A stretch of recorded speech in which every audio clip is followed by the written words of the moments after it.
오늘부터 이제 룻기 강의를 새로 시작하려고 합니다. 사실 룻기는 저희 교회에서 2014년에 저희가 그 특별 새벽 기도회 본문으로 함께 나눈 적이 있습니다. 그때도 하나님께서 이 룻기를 통해서 교회에 참 많은 위로와 은혜를 주셨던 기억이 있는데요. 제가 또다시 새해에 이 주일 강단을 통해서 이 룻기 말씀을 나누고자 하는 이유는요. 다들 이 지금 코로나 팬데믹으로 너무나 힘들고 어려운 이때에 하나님께서 절망하고 힘들어하는 우리 성도님들, 우리에게 힘을 주시고 위로를 주시고 격려를 주셨으면 좋겠다 하는 소망에서 오늘 이 룻기를 새해에 강해하는 것을 기도하면서 준비를 했습니다. 그래서 바라기는 룻기를 통해서 우리 성도님들이 결코 왠지 아니하시고 또 우리를 돌보시고 붙드시는 그 신실하신 하나님을 정말 만나셨으면 좋겠습니다. 그리고 내 삶에서 그 하나님을 믿음으로 반드시 일하고 계시고 또 내 삶에 나를 결코 홀로 두지 아니하시며 오늘 우리의 텅 빔을 채워주실 그 하나님을 기대하시는 그런 은혜가 매 주일마다 여러분들의 삶에 있게 되기를 간절히 축원드립니다. 룻기는요, 참 이 구약에서 짧은 책이죠. 4장밖에 없어요. 그리고 이 책은 한 가정의 이야기입니다. 이 나옴이라는 이 가정의 불악 닥친 이 비극적인 그 일이 어떻게 역전되었는지 이것을 우리에게 주시는 이야기인데요. 그 이야기는 한마디로 텅 빔에서 이 채움으로 그리고 상실에서 회복으로 되어지는 그 이야기가 룻기입니다. 그렇게 보면 룻기는요 참으로 개인적인 이야기예요. 그리고 한 가정사, 사적인 그런 이야기이기도 합니다. 그런데 여러분, 그런 아주 사적이고 개인적인 그런 이야기가 전체 성경, 그러니까 룻기 전체인데 그것이 왜 구약 성경에 들어와 있는 것일까? 사실 여러분, 이 룻기 이야기는요 아주 사적인 이야기일 수 있겠지만 사실 그 안에는 구약 성경 안에 담겨 있는 이 하나님의 놀라운 구원의 경륜, 다시 말하면 하나님의 놀라운 계획, 그 뜻, 그것이 담겨 있는 말씀이 룻기입니다. 그래서 어떤 신학자는요 룻기를 마치 조개 속에 감추어진 진주와 같다라고 말할 정도로, 그러니까 한마디로 룻기는 이렇게 구약 성경 안에서 아주 반짝반짝 빛나는 그런 이야기라는 거예요. 사실 여러분 이 룻기가요 놀라운 것은 전체 구약 안에서 사실 그 구약의 전체의 이야기를 끌고 갈 뿐만 아니라 심지어 신약에 예수 그리스도의 오심까지 연결되는 그 통로를 놔주는 그 이야기가 룻기라는 것입니다. 그래서 여러분, 아니 어떻게 이 한 개인의 이 가정사의 이야기가 이런 놀라운 일이 될 수 있을까? 그래서 이제 우리가 그것들을 이제 룻기를 통해서 하나씩 보아갈 것인데요. 사실 룻기 안에서 나오미도 그리고 그의 며느리 룻도 그리고 보아스도 자신들이 그런 놀라운 일을 이루게 될 줄은 상상도 못했을 거예요. 그런데 하나님은 이 룻기를 통해서 이 나오미의 며느리 룻을 통해서 다윗의 계보를 만드시게 되셨고 그 계보를 통해서 훗날 예수 그리스도가 메시아로 오시게 되는 이 놀라운 구원사를 이루게 되신다는 것입니다. 그래서 성도님들 참 이 부분이 놀랍죠. 아니 왜 하나님께서 이 메시아를 계보를 만드심에 있어서 남편이 죽고 또 아들들이 죽는 이 비극적인 한 가정사의 이 이야기를 통해서 이 일을 이루시는 것일까? 또 더 이해가 안 되는 것은 구약 율법에 하나님의 백성은 이 이방 모압 백성들은 하나님의 총에 들어올 수 없다라고 분명히 구약 율법에서 말씀하셨는데 이 모압 출신 이방 여인인 룻을 통해서 다윗이 나오게 되고 그리고 예수 그리스도로 이루어지는 이 놀라운 구원의 계보를 이루시는 그 하나님의 이유는 무엇일까 하는 여러 가지 흥미로운 궁금증들을 자아내는 것이 이 룻기라는 거예요. 그런데 여러분, 이 룻기를 통해서 하나님께서 정말 말씀하시고자 하는 그 메시지는 무엇일까요?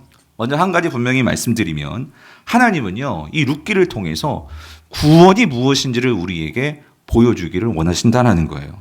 즉 하나님이 이루시는 구원이 뭐냐? 그 구원은 인간의 눈으로 보면은 텅 빈 것 같고 완전히 끝나버린 것 같고 완전히 죽어버린 것 같고 완전히 소망이 없어 보이지만 하나님은 그곳에서 다시 채우시고 다시 일으키시고 다시 살릴 수 있는 것을 보여주시는 바로 그것이 하나님의 구원이라는 거예요. 그래서 사랑하는 성도님들, 오늘 우리가 이 시대에 이 코로나의 팬데믹 속에서 우리가 정말로 바라는 것이 무엇입니까? 여러분, 구원 아닙니까? 모두가 코로나로 절망에 빠져 있고 우울해하고 소망 없어 하는 이때에 모든 것이 다 끝나버린 것 같고 모든 것을 다 접어버려야 할 것 같고 하는 이때에 하나님을 믿는 성도들은 과연 우리가 어떻게 살아가야 될까? 분명한 것은 우리가 룻기를 통해서 보게 되는 것은 절망해서는 안 된다는 거예요. 룻기를 통해서 보게 되는 것은 결코 주저앉아 있어서도 안 된다는 거죠. 오늘 성도들은 이 신실하신 하나님을 믿고 오늘 이 하나님이 주시는 이 무궁하신 하나님의 이 구원사의 이 놀라운 하나님의 경륜을 바라보므로 오늘 우리는 이 땅에서 끝까지 끝나지 않은 이상 우리는 인내해야 하고 끝까지 살아내야 한다는 것입니다. 왜요? 주님의 구원이 있기 때문에. 그래서 여러분 우리는 이렇게 외쳐야 돼요. 살자. 끝까지 살자. 여러분 어떻게 해서든지 우리는 살아내야 된다는 거예요. 살아내야 하고 절대로 우리는 절망해서는 안 된다는 것입니다. 왜냐하면 우리를 격려해 주시고 돌봐주시는 하나님이 계시기 때문입니다. 그래서 여러분 우리가 이 룻기를 이제 이걸 나갈 건데 제가 바라는 것은 여러분 소망하세요. 하나님은 반드시 우리의 텅 빔에서 채움으로 상실에서 회복으로 만드실 수 있는 분이심을 여러분 믿으시기를 바랍니다. 그러므로 여러분 이 룻기 여러분 아마 오늘 이 설교 마치시고 한번 룻기를 전체를 한 자리에서 한번 꼭 읽어보셨으면 좋겠어요. 금방 읽을 수 있어요. 그래서 이 스토리가 나의 스토리가 될 수 있도록 여러분들이 그렇게 룻기를 기대하시기를 바랍니다. 자, 오늘 우리가 이제 처음으로 이제 룻기를 펴고 읽은 1장 1절부터 6절의 말씀은 룻기에서는 서론에 해당하는 부분입니다. 룻기 전체의 이 배경을 말해주는 부분이 1절부터 6절까지 내용인데 여러분 우리가 이 1절부터 6절을 잘 이해해야지만 전체 룻기의 스토리를 우리가 제대로 해석할 수 있습니다. 서론의 내용은 이렇습니다. 사사시대에 이 가나안 땅에 이 나오미가 살고 있는 그 베들레헴에 흉년이 든 거예요. 그래서 이 엘레멜렉이라는 이 사람이 아내 나오미하고 그리고 두 아들을 이끌고 이 기근을 피하고자 모압 땅으로 이주를 합니다. 그런데 그곳에서 안타깝게도 이 남편인 나오미의 남편인 엘리멜렉이 죽습니다. 그리고 그렇게 남편이 죽었는데 남편만 죽는 것이 아니라 이유를 모르겠어요.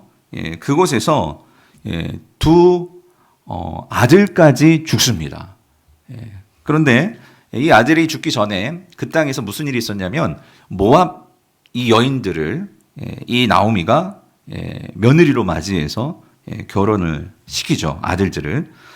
그런데 이 아들들이 결국 자식도 낳지 못하고 결국 죽게 되는, 그래서 결국 나오미에게는 남편도 죽고 두 아들도 죽고 그리고 자녀들도 없고 하는 이런 일들이 모든 것이 다 텅 비는 것과 같은 그런 일들이 모압 땅에서 이루어집니다. 그래서 어떻게 살아야 될지 막막하고 그런 인생을 살고 있었는데 저기 그 자신의 고향 베들레헴에서 소문이 들려왔어요. 뭐냐면 그 땅에 다시 양식이 생겼다 하는 하나님께서 기근을 풀어주셨다는 소식을 듣게 되죠. 그래서 이 나오미와 이 두 며느리가 이제 그 베들레헴을 향해서 떠나는 이야기. 여러분 이게 룻기입니다. 그래서 이제 앞으로 살펴볼 것은 그 과정의 스토리들이 이제 하나씩 전개가 될 것인데요. 자, 근데 여러분 우리가 이 서론을 읽으면 이런 질문이 들을 수가 있어요. 뭐냐면 아니 왜 나오미의 가정에 이런 비극이 일어났냐는 거예요. 남편이 죽고 그것도 모자라서 왜 이 두 아들까지 죽는 이런 가슴 아픈 비극이 일어나게 되었냐는 것이죠. 이 부분에 대해서 많은 이 설교자들 혹은 신학자들이 많은 설명들을 해 놓았습니다. 그런데 이렇게 해석하는 경우가 참 많아요. 그 이유를 설명하려고 하다 보니 뭐냐면 이 엘리멜렉의 집에 불어닥친 이 비극적인 그 원인은 그들의 죄 때문이라는 거죠. 뭐냐면 이 엘리멜렉의 집이 아무리 그 베들레헴 하나님이 약속하신 그 가나안 땅에 기근이 들었지만 그렇다고 해서 그들이 하나님께서 맡기신 그들의 지경, 기업, 이 베들레헴을 버리고 이방신을 섬기는 그 모압 땅으로 이주했다라는 거예요. 그것이 그들의 죄라는 거예요. 뿐만 아니라 그때는 가서 이 나오미가 어떻게 했죠? 그 유대인 아이들을, 제 자녀들을 누구하고 결혼을 시켰어요? 그 땅에 모압 여인들과 결혼을 시켰다는 거죠. 하나님은 이방 여인들과 구약 율법에서는 결혼하지 말라 하였는데 그 결혼을 시키는, 불신 결혼을 시키는 그런 죄를 범했다는 거죠. 그래서 결국 그것이 그들에게 하나님의 징계를 받고 심판을 받는 그 일의 원인이 되었다라고 해석하는 경우들이 종종 있습니다. 성도님들, 이러한 해석, 설교는요, 분명히 우리에게 주는 유익이 분명히 있습니다. 뭐냐면 성도가 이 세상을 살아갈 때 우리가 세상에 대해서 어떤 태도를 가져야 될지, 즉 하나님의 말씀을 대하는 성도의 그 태도에 경각심을 주고 우리가 하나님의 말씀에 불순종할 때 얼마나 끔찍한 일이 우리에게 닥칠 수 있는지 하나님의 심판에 대한 경각심을 주는 그런 유익이 분명히 있습니다. 여러분, 사실 모압은요, 맞아요, 불신앙, 즉 그모스라는 우상을 섬기는 그 우상 나라였어요. 근데 엘리멜렉과 이 나오미가 이 신앙인이죠. 그 신앙인이 지금 당장 삶이 어려움에 빠졌다고, 그들이 다른 이스라엘의 어떤 다른 곳이면 모르겠어요. 근데 그것도 아니고 우상을 섬기는 땅으로 그들이 이주했다? 이거는 분명히 신앙인다운 행동은 분명은 아니죠. 신앙인으로서 분명히 인정받을 수 있는 일은 아닙니다. 그리고 앞에서도 말씀드렸지만 이 모압 여인, 그 모압 여인을 며느리로 맞은 일도 사실 이거 좋게 말할 수 있는 일은 분명은 아니에요. 바람직한은 아니죠. 구약 성경에서 여러분 모압 민족의 그 근원을 보면, 여러분 창세기 19장을 보면 소돔과 고모라에 하나님 심판이 있었죠. 그때 하나님께서 아브라함의 조카인 롯의 가정을 구원해 주셨어요. 그런데 그때 이 롯의 큰 딸이 아버지에게 술을 먹이고 그리고 동침하여서 낳은 그 첫째 아들이 누구예요? 그게 바로 모압이거든요. 지금 이 모압 여인들, 엄밀히 말하면 룻, 이 모압의 후손이란 말이죠. 뿐만 아니라 이스라엘 백성들이 광야에서 이제 40년 광야 생활을 할 때에 이 모압 왕 발락이 이 거짓 선지자 발람을 매수해서 이스라엘을 저주하게 했어요. 그리고 민수기 25장을 보면 그래서 이 발람에 의해서 이 모압 여인들이 이 이스라엘 백성들이 그들이 섬기는 그모스 신이겠죠. 그 신에게 우상 숭배하도록 음행을 하게도 이 모압 여인들이 이 이스라엘 남자들에게 유혹을 했어요. 근데 여기에 넘어가 버렸어요. 이런 배경을 가지고 있는 것이 모압 백성들입니다. 그래서 하나님은 보세요. 신명기 23장 3절에 이렇게 율법을 규정해 버리셨어요. 뭐라고? 암몬 사람과 모압 사람은 여호와의 총회에 들어오지 못하리니 그들에게 속한 자는 10대뿐 아니라 영원히 여호와의 총회에 들어오지 못하리라라고 못을 박으셨어요. 그런데 여러분 어떻게 되었어요? 이 엘리멜렉 가정이, 나오미가 이 모압 여인을 하나님의 백성들인 자신들이 그 하나님이 금하신 사람들을 어떻게 했어요? 며느리로 받아들였단 말이죠. 그러니까 이것은 분명히 이것은 하나님의 말씀에 반하는 불신앙의 모습일 수 있죠. 결코 잘한 결정이라고는 말할 수 없어요. 아무리 힘들어도 하나님이 주신 땅을 잘 지키고 아무리 궁핍해도 우리가 하나님의 말씀을 따라 살아야죠. 그런데 성도님들, 근데 한 가지 여기에 우리는 질문을 저는 던지고 싶어요. 분명히 잘한 짓은 아니에요. 그런데 여러분, 그들이 비록 그렇게 했는데 그렇다고 해서 사실 이들이 기근을 피해서 모압 땅으로 간 거예요. 그런데 자, 그리고 그 땅에서 결국 나오미는 다 죽고 며느리만 남았으니 그들과 함께 살아가야 되는데 그 땅에서 하나님께서 그들의 죄 때문에 그들이 모압으로 이주했다고 가장을 죽게 만들고 그리고 이방 여인들과 결혼했다고 해서 그 나오미의 두 아들을 죽이는 것이 과연 하나님으로서 정말 하나님의 모습을 하나님의 성품을 정말 보여주시는 이게 과연 하나님의 심판일까? 하는 저에게는 그 질문이 든다는 거예요. 과연 이 룻기의 서론이 하나님을 버리고 떠난 가정은 이렇게 처참하게 가장이 죽어나가고 자녀들이 죽어나가고 하는 이런 하나님의 저주가 임한다. 그러니까 너희들이 아무리 배가 쫄쫄 굶고 힘들지라도 그 땅을 지키고 있어야 한다. 아무리 힘들어도 너희 가정을 지키고 직장을 지키고 교회를 떠나서는 안 된다. 은혜도 없고 정말 모든 것이 다 그냥 끊겨버린 그런 상황인데도 너희들이 바로 그것을 지켜야 한다. 안 그러면 저주를 받으니까. 안 그러면 남편이 죽고 애들이 죽으니까 너희들이 지켜야 한다. 이것을 룻기가 말하려고 하시는 것일까? 여러분 어떻게 생각하십니까? 근데 제가 오늘 여러분 꼭 룻기를 끝까지 읽어보라고 말씀을 드렸죠. 그 이유가 있어요. 뭐냐면 우리가 룻기를 처음부터 서론을 읽고 여기서 끝나버리면은 우리는 지금 제가 앞에서 말했던 대로 그러니까 이 나오미의 가정에 대해서 정죄하기가 쉬워요. 너희들이 그랬으니까 그런 벌을 받지.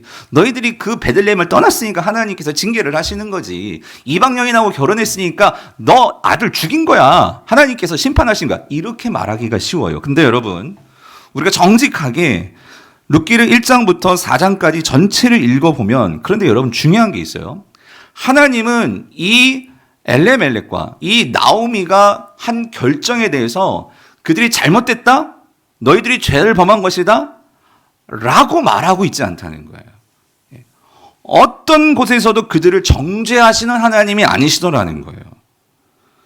무슨 말이냐면 하나님께서 내가 너희들을 심판했다 그런 말씀은 나오지 않고 뭐가 나오냐면 하나님은 철저하게 이러한 비극이 임한 집 가정에게 이 가정을 다시 어떻게 일으키시는지 하나님의 자비와 긍휼과 그 은혜를 처음부터 끝까지 철저하게 이 부분을 말씀하고 계시다라는 거예요. 여러분 우리는 이것을 분명히 기억을 해야 돼요. 이 말은 다시 말하면 룻기는 지금 우리에게 하나님께서 그렇게 환난당했고 고난당했고 어려움이 청한 이 한 가정을 향해서 하나님은 어떤 눈으로 바라보시느냐. 비록 그들이 죄를 범한 거 맞아요. 잘못했어요. 벌을 받을 만해요. 그런데 하나님은 거기에 대해서 쉽게 너희들 정말 그렇게 매맞아도 싸 하시면서 정죄하시지 않고 하나님은 이 룻기 얘기를 통해서 우리에게 뭔가 하시고자 하는 더 중요한 이야기가 있다라는 거예요. 여러분 이와 관련해서 청신대 신학대학원 김지찬 교수님이 이분이 이 역사서를 전공하셨거든요. 근데 여호와의 날개 아래 약속의 땅을 향하여라는 이 책에서 이 부분을 이렇게 해석하셨어요. 저한테 들어보세요. 비극을 경험할 때 비극의 원인이 무엇인지 과연 정확히 알 수 있는가? 비극을 당하는 자에게 무슨 죄를 저질렀는지 정확히 알려주지 않으면서 그냥 죄를 회개하라고 일반적으로 다그치는 그것이 과연 복음인가? 성경의 복음은 알 수 없는 비극과 고난 가운데서도 하나님이 함께 하신다는 것이 아닐까? 룻기도 마찬가지이다. 그런데 안타까운 것은 이런 따뜻한 복음의 스토리조차도 정죄로 가득 찬 차디찬 비난의 이야기로 만드는 해석자들이 한둘이 아니라는 점이다. 그러니까 이게 무슨 말이냐면 아까도 말씀을 드렸죠.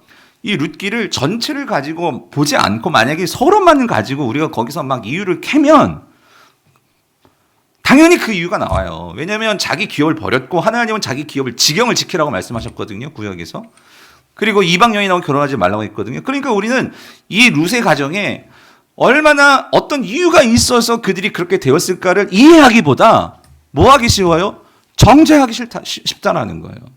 성도인들 우리는 이걸 정말 잘 기억해야 돼요. 우리 특별히 중직자들, 저를 비롯해서 우리 당회원들 정말 한 교회 안에서 어떤 신앙에 실족한 성도들이 있을 수 있고 그리고 어떤 부족한 점이 있을 수 있어요. 그런데 그것에 대해서 우리는 자칫 잘못 우리는 알고 있는 이 신학적인 지식, 성경적인 지식 어떤 율법의 지식, 그것을 가지고 우리는 그를 긍휼히 여기기보다 그것을 가지고 뭐 하기 쉬워요? 판단하기가 쉬워요. 지적하기가 쉬워요. 그것을 가지고 더 마치 예수님께서 바리새인들에게 너희들은 그 연약한 자들에게 더 짐을 지우는 자들이다라고 말하는 것처럼 어쩌면 우리는 그러기가 쉽다라는 거죠. 근데 룻기는 하나님께서 이 가정에 너희들이 잘못했기 때문에 그런 말씀을 안 하시고 계신다는 거예요. 그럼 뭐냐? 무엇이냐? 여러분, 그렇다고 여러분 또 잘 기억하시기 바라요. 하나님은 분명히 죄를 미워하세요. 그리고 하나님은 죄에 대해서 반드시 심판하시는 하나님이십니다. 죄를 미워하시고 그 죄에 대해서 심판하시지만 여러분 이거 기억하셔야 돼요. 그렇다고 해서 우리 하나님이 한 집안을 완전히 풍비박산 내시는 하나님이냐? 자녀들의 목숨을 빼앗아 가실 정도로 그렇게 잔인하신 하나님이시냐? 그렇지 않다는 거예요.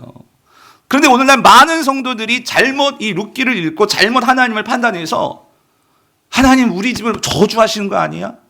내 남편이 지금 죽었어요. 내 애들이 죽었어요. 그러면 하나님 나를 이렇게 버릴 수 있냐고 그 하나님의 사랑에 대해서 제대로 이해하지 못하면 어떤 성도들은 하나님에서 정말 좀 무서운 하나님만 생각하고 어떤 성도들은 하나님 이런 하나님을 믿지 않을 거야 라고 생각하면서 교회를 떠나가는 그런 일들이 일어나더라는 거죠.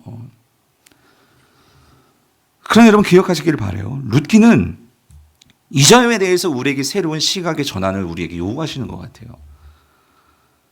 룻기는 철저하게 하나님의 공의가 아니고요.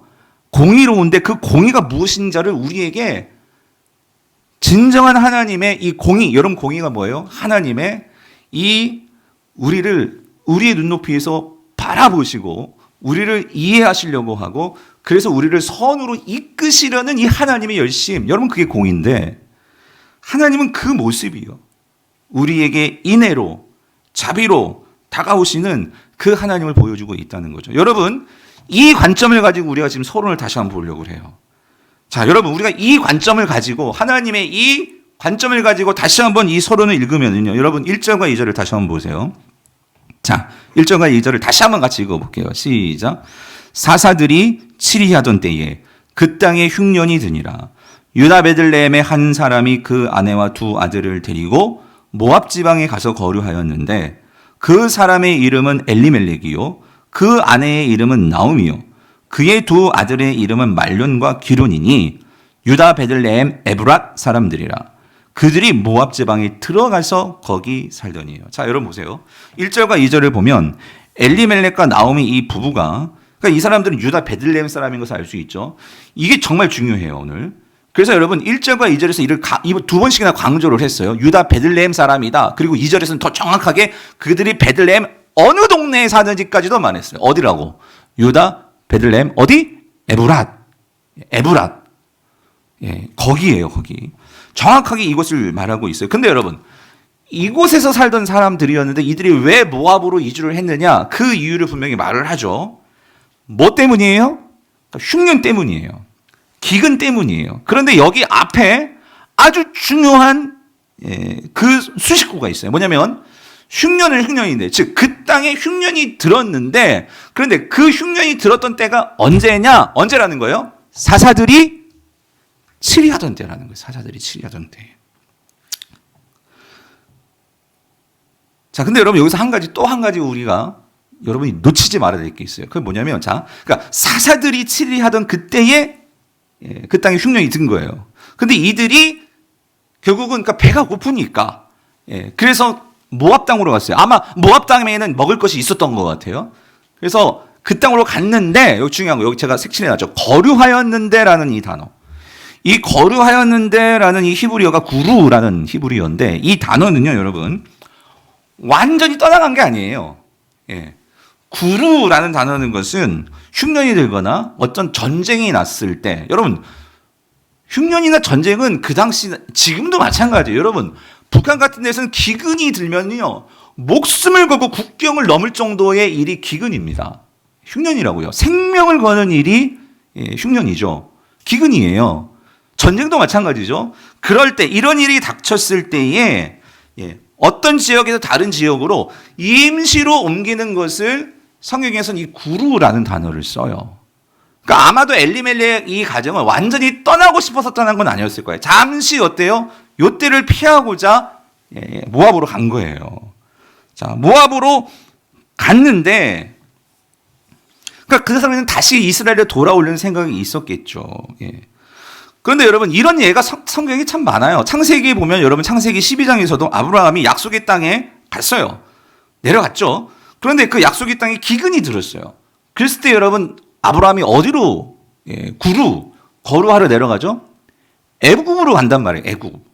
그렇죠?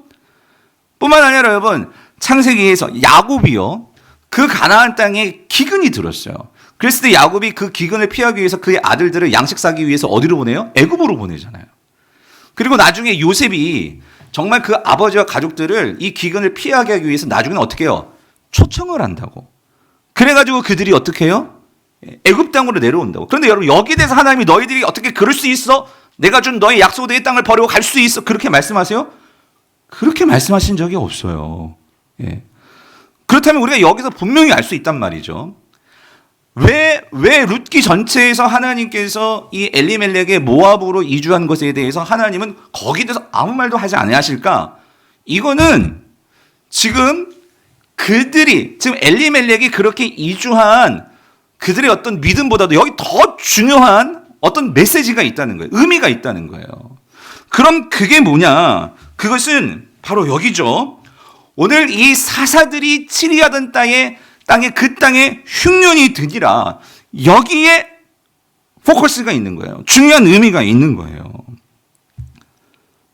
무슨 말이냐면, 여러분, 사사기는요, 그러니까 사사시대, 여기 보세요. 사사들이 치대하던 때라는 이 말에는요, 여러분, 우리 구약성경에서요, 오늘 이 사사시대라는 이 시대는 어떤 시대입니까? 이때는요, 가장 하나님과의 관계에서 암흑의 시대라고 할 수 있는 시대예요. 이스라엘 백성들이, 즉 사사들이 치리하던 그때에 흉년이 들었다. 여기에는 지금 이 사사시대에 임한, 즉 엘리멜렉이 만난 이 흉년은 그냥 만난 흉년이 아니라 어떤 의미가 있는 거예요. 어떤 의미가 있냐면, 사사시대는 처음부터 끝까지가 한마디로 타락의 시대입니다. 타락의 시대. 상상을 초월하는 성적인 타락, 도덕적인 타락, 극심한 혼란의 시대가 바로 이 사사시대예요. 사사시대. 그래서 이것을 보여주는 그 책이 사사기죠. 사사기. 그래서 우리가 사사기를 보면은요, 여러분, 사사기는요, 이 극심한 이 혼란과 이 타락의 시대이기에 사사기는 이렇게 얘기를 해요. 모든 백성들이 하나님에 대해서 관심이 없고 모든 사람들이 자기 자신의 삶만을 추구하는 시대가 사사기였다라고 얘기를 해요. 그래서 여러분, 사사기 여러분 21장 25절 여러분 이렇게 말하죠. 그때에 이스라엘에 왕이 없었으므로 사람이 각기 자기 소견에 옳은 대로 행하였더라라고 말을 하고 있어요. 그러니까 무슨 말이냐면, 여러분 보세요. 사사기 시대에는 왕이 없었다라고 말을 하는데, 여러분, 왕이 없었을까요? 왕이 있었어요. 여러분, 이스라엘 왕은 누굽니까? 진정한 왕은 누구시죠? 하나님이 그들의 왕이셨어요. 그런데 이 사사기 시대에는 그런 하나님이 왕으로 계신 나라가 이스라엘이고, 그런 나라에서 하나님의 백성들로서 살아가는 것이 이스라엘 사람들인데, 이들은요, 그 하나님을 왕으로 인정하지 않고 어떻게 자기들이 왕 돼가지고 수많은 왕들이 그 이스라엘 땅에서 살아가고 있는 거예요. 그러니까 그 이스라엘 땅의 모습은 뭐예요? 왕이 없어. 하나로 그들을 통치해주고 다스리는 이 하나됨이 없이 다 각자 잘났다는 거죠. 다 자기들이 왕이 되어서 살아가니 뭐가 있어요? 혼란이지, 다툼이지, 시기지, 미움이지. 이런 일들이 그 땅에 가득한 거예요. 그런데 여러분, 그러면서도 이스라엘은 명목상에는 어떤 일이 있었느냐? 여러분, 엘리멜렉이라는 이름이 이걸 단적으로 보여줘요. 여러분, 엘리멜렉이라는 이름의 뜻은 뭐냐면, 여러분, 참 놀라운 좋은 이름입니다. 여호와는 나의 왕이시다가 엘리멜렉이에요. 예. 여호와는 나의 왕이시다를 선포하는 거죠. 그의 이름이 엘리멜렉. 그런데 여러분, 그들의 명목상의 이름은 하나님의 왕이라고 하지만, 여러분, 그들의 실제 삶에서는 어때요? 왕이 없었다고요, 왕이. 예. 정작 하나님은 그의 삶의 왕으로서 인정하지 않고, 모두가 다 결국은 자신의 생존을 위해서, 자신의 삶을 위해서 추구하며 살아가는 그 시대가 바로 사사들이 치리하던 때라는 거예요. 그런데 여러분, 그때에 그 땅에 뭐가 임했다? 흉년이 임했다는 거죠. 그렇다면 여러분, 여기에서 그 땅에 흉년이 임했다라는 것은 어떤 의미일까요? 맞아요, 여러분. 그 땅에 실제적으로 흉년이 임한 게 맞아요. 그런데 여러분, 이거 기억하셔야 돼요. 이스라엘 땅이라는 그 땅은 그 땅에 본래 그 어떤 큰 물이 없어요. 그 이스라엘 땅에는. 이 땅은요, 정말 살아남기 위해서는 먹고 살려면 하늘을 바라봐야 되는 땅이에요. 무슨 말이냐면 비가 내려야 돼. 하나님께서 이른 비와 늦은 비를 내려주셔야 되는 거예요. 그런데 그런 천수답인데 그 땅에 먹을 것이 없었다, 흉년이 들었다는 것은 여기에 뭐에 문제가 있는 거죠? 하나님과의 관계에서 지금 문제가 있다라는 거예요. 그런 문제가 발생한 때가 사사들이 치리하던 그 땅이에요. 그런데 여러분 잘 보세요. 그 땅도 지금 엘리멜렉이 하나님은 왕이시다라고 고백했던 그러한 엘리멜렉이 살았던 그 땅이 어디냐면 어디예요? 유다 가나안 땅 중에서도 어디예요?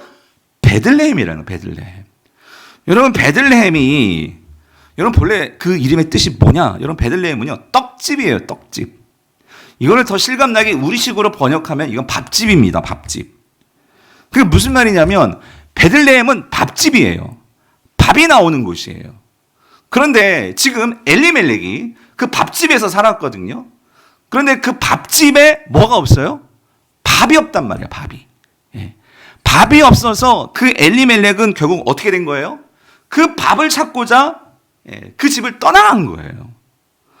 사랑하는 성도님들, 여러분 결국 밥, 이스라엘에게서 밥은 뭐라고요? 하나님과의 관계, 하나님의 은혜의 상징이 양식이에요. 밥이에요. 즉 다시 말해서 기근이 들었다, 흉년이 들었다, 이 말은 뭐냐면 정말 하나님의 밥이 있어야 되는, 여러분 다른 곳은 몰라도 밥집이에요. 밥집 베들레헴. 그런데 그 밥집에 밥이 없다? 즉 하나님의 은혜가 없다는 거죠. 사사들이 치리하던 그때에 흉년이 들었다, 이 말은 다시 말하면 어떤 의미이냐, 영적으로 해석하면 하나님의 은혜가 당연히 있어야 되는데, 그런데 그 하나님의 은혜가 있어야 하는 그 집에 하나님의 은혜가 없다는 거예요. 밥집에 밥이 없다는 거예요. 여러분 생각해 보세요. 내가 밥 장사를 하는 밥집이에요. 근데 그 밥집에 밥이 없어. 그럼 당연히 사람들이 어떻게 하겠어요? 떠나가겠죠. 떠나갈 수밖에 없는 거예요. 성도님들, 오늘 이 룻기가 우리에게 표현하고자 하는 것은, 여러분 이거 꼭 기억하시라고 말씀드렸죠. 이 룻기는 이 구약과 신약을 연결하는 가장 이 보석각과 같은 책이라고 했어요. 그렇다면 이 룻기에서 지금 사사들이 치리하던 땅에, 그 땅에 베들레헴에 앞으로 예수 그리스도가 태어나실 바로 그 땅 베들레헴에 흉년이 들었다? 여러분 이거는요 단지 양식이 그냥 떨어졌다 그 정도를 말하는 게 아니고 여기는 아주 중요한 영적인 의미가 있다는 거예요. 무슨 의미일까요? 여러분 베들레헴은 엄밀히 말하면 하나님의 백성들이 하나님의 은혜를 가지고 살아가는 그곳이 베들레헴이에요. 다시 말하면 베들레헴이 우리에게 보여주는 것은 뭐냐면 장차 예수 그리스도를 통해서 이 땅에 세워질, 이 땅에 예수 그리스도를 통해서 참 생명을 받고 그 은혜를 누릴 그 예수 그리스도가 충만한 밥집, 교회의 모형이 뭐냐면 그게 베들레헴이라는 거예요. 베들레헴. 다시 말하면 베들레헴은 구약의 교회라는 거예요. 교회. 그런데 그 교회에 지금 뭐가 없어? 하나님의 은혜가 없는 거예요. 하나님을 사랑하고 하나님과 함께하는 이 하나님의 임재가 나타나지 않는 그곳이 바로 지금 이 베들레헴이라는 거죠. 그러므로 이 나오미, 이 엘리멜렉 가정이 그 은혜를 찾아 밥집을 떠나는 거, 여러분 이걸 어떻게 생각하세요? 성경은 여기에서, 룻기는 적어도 여기에 대해서 그들을 정죄하지 않는 거예요. 왜? 교회에 은혜가 없다는 거예요. 하나님의 백성들이 모인 곳에 진정한 하나님의 임재도 없고 하나님을 사모함도 없고 하나님의 은혜가 부재한 것이 바로 밥집인 베들레헴이더라는 거예요. 그러면 여러분 룻기에서 정말로 하나님과 문제시 삼으려는 것은 단지 엘리멜렉 가족이 이주했다 이보다도 더 근본적인 문제를 지금 짚고 있는 거예요. 여러분 그게 뭐예요? 베들레헴이 밥을 주지 못하고 있다는 거예요. 하나님의 공동체로 모인 교회가 은혜를 주지 못하고 있다는 거예요. 여러분 이게 룻기의 가장 큰 하나님께서 중심으로 두고 있는 문제라는 거예요. 그게 뭐예요? 사사들이 치리하던 때에 그 땅에 흉년이 드니라예요. 여러분, 이게 가장 본질적인 문제예요, 룻기에. 그러므로 어쩌면 베들레헴에 밥이 없어서 밥집을 떠나는 나오미의 가정의 이야기는 이거는 그냥 한 개인의 어떤 그런 신앙보다도 더 근본적으로 생각하고 점검해야 함을 하나님은 우리에게 말씀하고 계시더라는 거예요. 어쩌면 룻기는 오늘 우리가 이 코로나라는 정말 어떤 기근을 만났어요. 글쎄 교회가 우리가 모이지 못하고 물론 정부가 그렇게 말을 했지만 우리는 지금 뿔뿔이 흩어질 수밖에 없는 이런 상황에 처했어요. 근데 이거를 단지 우리가 어떻게 바라봐야 되냐 말이죠. 우리가 이 상황을 단지 그냥 코로나 하면서 우리가 그렇게만 받아들여야 하냐 말이에요. 아니라는 거예요. 오늘 적어도 우리가 룻기를 본다면 하나님께서는 이 룻기를 통해서 이스라엘 전체 교회를 향해서 말씀하신 바와 같이 오늘 우리도 기근을 맞았는데 우리가 이것을 단지 어떤 바이러스 때문이야 그게 아니고요. 오늘 한국교회에 하나님께서 주시는, 아니 우리 강북우리교회 우리에게 주시는, 오늘 여러분 가정에서 지금 예배를 드리고 계시는 저와 여러분들에게 하나님께서 우리에게 주시려는 메시지가 뭔가, 우리가 이거를 놓쳐버리고 단지 너희들의 죄 때문이야 라고 말하면서 이 땅이 무슨 죄를 범했고 이건 잘못했고, 여러분 그런 차원이 아니라서 근본적으로 우리 신앙을 돌아보고 교회를 돌아보고 가정을 돌아보고, 여러분 그것이 어쩌면 하나님께서 진정으로 우리에게 룻기를 통해서 기근의 때에 우리가 어떻게 다시 일어날 수 있는지 이거를 말해주는 것임을 우리는 기억해야 한다는 거예요. 사랑하는 성도님들, 왜 오늘날 많은 사람들이 교회를 떠나갈까요? 여러분 우리는 이걸 정말로 중심적으로 마음속에 품고 고민해야 돼요. 더 이상 세상이 교회를 신뢰하지를 않아요. 더 이상 사람들이 교회로 모이지 않는다고요. 더 심각한 게 뭔지 아세요? 오늘날 교회 안에 우리 자녀들이, 여러분 이미 벌써 교회를 떠나갔잖아요. 여러분 교회 안에서 많은 청년들이 교회를 떠나갔다는 것은 이게 뭐 어제 오늘 일이 아니라 수년 전부터 많은 매체들을 통해서 교회를 걱정하고 근심하는 사람들이, 교회에서 청년들이 떠나가고 있다, 자녀들이 신앙을 버리고 있다, 이걸 누누이 우리에게 말을 했어요. 그래서 이제 대학교에는요, 선교단체가 이제 거의 없어지고 있는 상황이에요. 그런데 우리가 여기에 대해서 얼마나 우리가 심각하게 생각하면서 이거를 놓고 머리 싸매지 않고 오늘날 교회들은 어떤 일을 가지고 우리가 더 서로의 소리들을 내고 우리가 있었냐 말이죠. 여러분 2019년에 기독교 기관을 통해서 발표된 통계 자료에 의하면 여러분 우리나라에요, 소위 한때 교회를 나왔다 하다가 지금 교회를 안 나오는 이 가나안 성도들, 여러분 이 가나안 성도들이 얼마나 되는 줄 아세요? 우리 1000만 성도라고 하잖아요.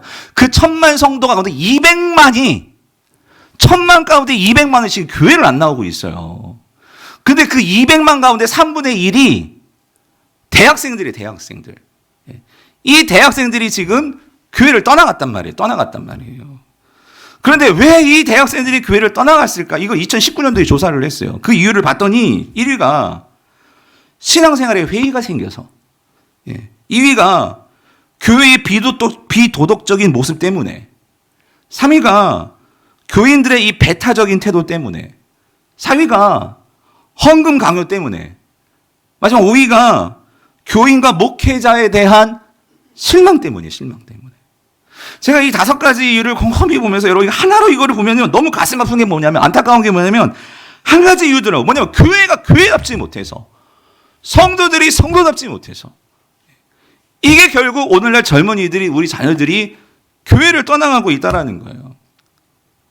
우리 장로님들도 계시지만 여러분 제가 우리 청소년부 교육자들에게 말해서 또 한 가지 조사가 나왔는데, 이렇게 대학생들이 요즘 언제 가나안 교회 성도로 그냥 결정해버렸냐? 그게 언제일 것 같으세요? 우리 장로님들?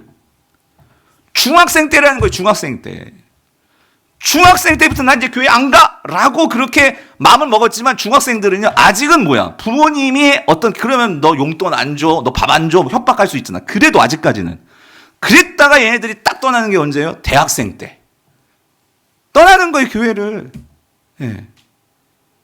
여러분 지금 우리 교회 청소년부가 무슨 김대상 강도사가 뭐 열심히 안 해서 청소년부가 제일 없는 줄 아세요? 아니에요, 여러분.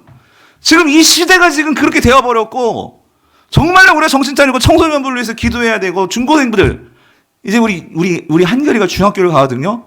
정말 심히 걱정이 되는 거예요.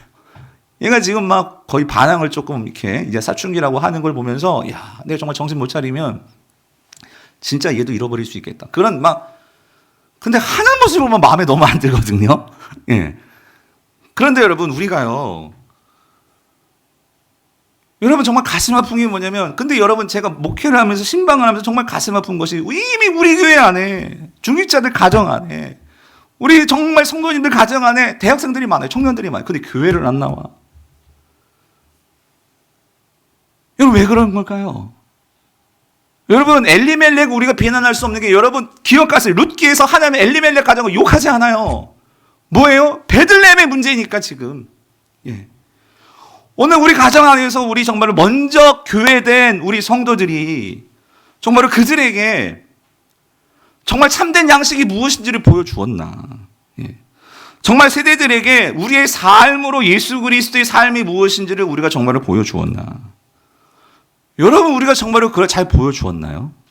근데 교회 다니라고 말은 했지만 정말로 우리 자녀들에게 교회는 이런 곳이야. 신앙은 이런 곳이야. 예수 그리스도는 이런 것이야. 우리가 정말로 이런 모습들을 보여주었나. 정직하게 여러분. 저도 아니었던 것 같아요. 너무 부족한 것 같아요. 그런 점에서 여러분 우리가 자녀들에게 교회 나가 큰 소리 치시기 전에 여러분 우리 정말 회개해야 됩니다.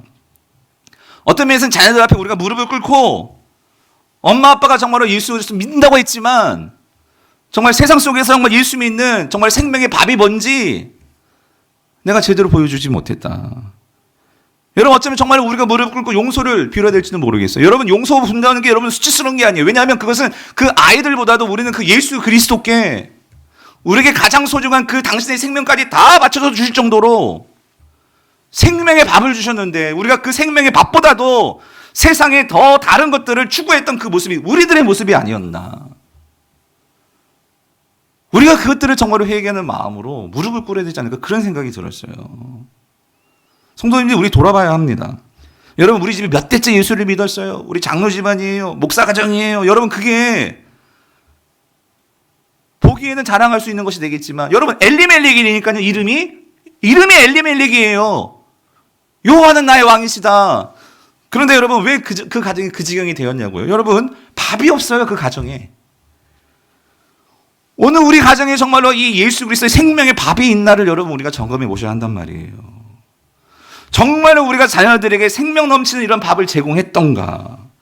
정말 우리 교회가 우리 자녀들에게 이런 생명 넘치는 이러한 공동체로 밥을 주는 교회가 되었던가?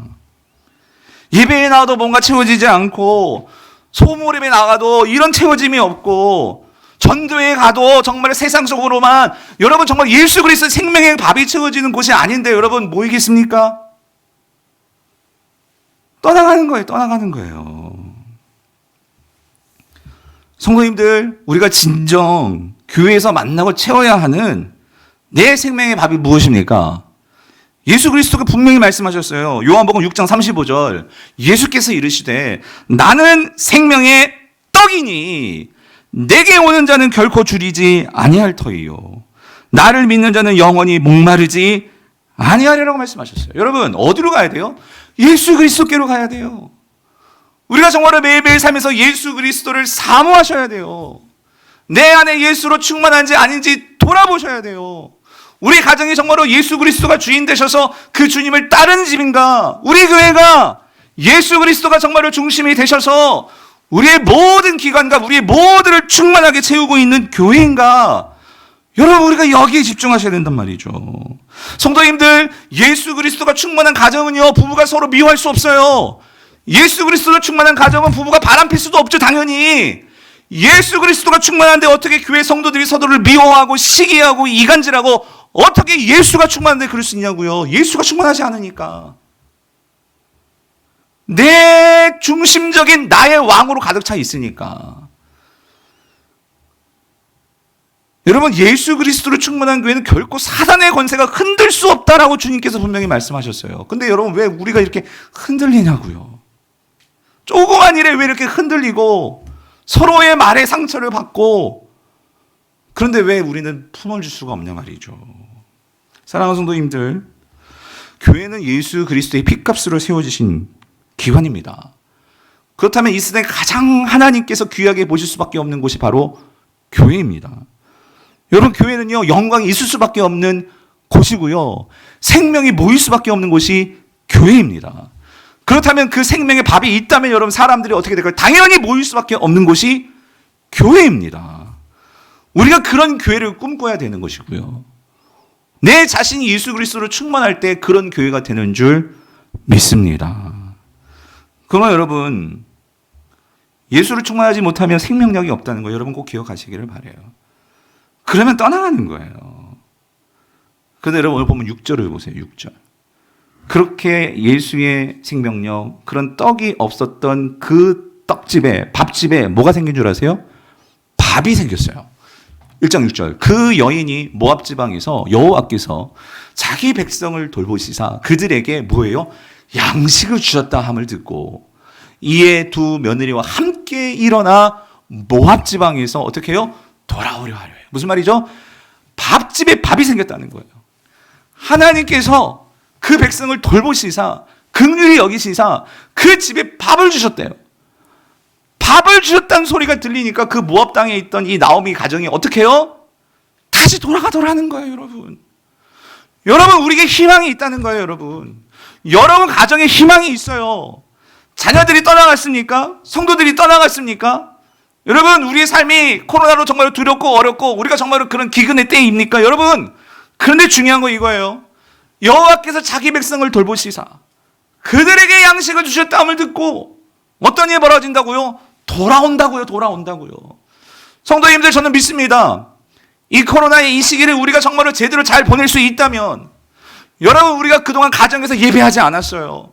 가정에서 찬양 소리도 없었고 가정에서 기도하지도 않는 그런 많은 가정들이 있었을 거예요. 그런데 하나님께서 이 코로나 시기를 통해서 여러분 가정에서 지금 예배하게 하고 있잖아요. 여러분의 가정에서 기도하게 하고 계시잖아요.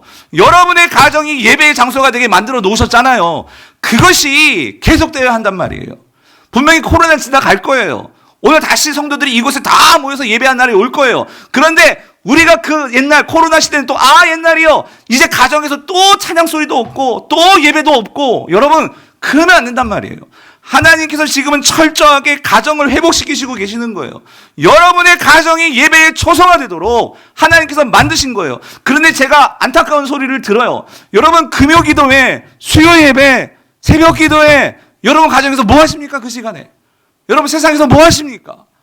여러분, 그 시간에 우리가 정말로 하나님 앞에 마음을 다하고 뜻을 다하고 힘을 다하면서 우리가 정말로 예배당에 모여야 되는데, 우리가 정말로 그동안 하나님 앞에서 소홀했기 때문에, 하나님께 모일 수 없기 때문에 하나님께서 다시 이렇게 우리를 흩으셔서 가정에서 예배하시는 그 하나님의 마음을 알고 정말로 각 가정에서 중직자들이, 장로님들이, 권사님들이, 안수 집사님들이 기도하고 부르짖고 하나님께 매달려야 되는데, 이게 또 길어지니까 여러분 어떤 일이 벌어지느냐, 우리가 이렇게 영상을 통해서 예배할 수 있는 것도 감사해야 되는데, 보니까요, 들어오시는 분들도 들어왔다가 기도 시간 되면 다 빠져나가고. 여러분, 정말 우리가요, 이 인간은요, 뭔가 이렇게 익숙해지면 그걸 감사할 줄 모르고, 익숙해지면 정말 고민할 줄 모르는 게 저도 그렇고 우리들의 모습이 아닌가.